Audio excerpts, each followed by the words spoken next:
Property बेच दी तब भी पत्नी के मेंटेनेंस केस से बच नहीं सकते। केरला हाईकोर्ट ने शॉर्टकट बंद कर दिए। ये हुआ 2026 में Sulochana versus Anita and others के केस में।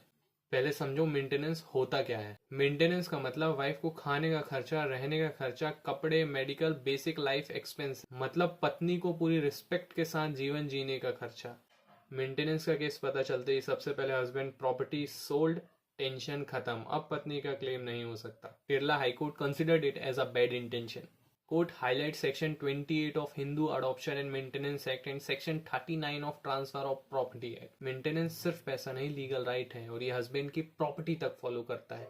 प्रॉपर्टी सोल्ड कर देने से ये राइट खत्म नहीं होता। कब ये रूल प्रॉपर्टी के साथ चलता है? प्रॉपर्टी सेल करने से पहले ही मेंटेनेंस केस पेंडिंग है। प्रॉपर्टी बायर को पत्नी के क्लेम की जानकारी है। मेंटेनेंस का नोटिस प्रॉपर्टी सोल्ड करने से पहले ही इशू हो चुका है ना। सिंपल टर्म्स, बायर को पहले से पता था कि पत्नी का मेंटेनेंस केस चल रहा है या मेंटेनेंस क्लेम है, तब भी उसने वो property bye. That means he knew about the charge on that property.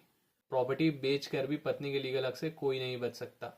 Property buyers ध्यान से सुनो, सिर्फ रजिस्ट्री चेक करना या सेल डीड पढ़ लेना इनफ नहीं है। बाइंग से पहले चेक करो सेलर पे मेंटेनेंस केस है या नहीं, वाइफ का legal notice regard maintenance issue हुआ है या नहीं, and also check the ongoing matrimonial disputes. ये सब भी पता होना जरूरी है, नहीं तो प्रॉपर्टी आपकी, पत्नी किसी और की और मेंटेनेंस आप भर रहे हो। Follow for real legal stories.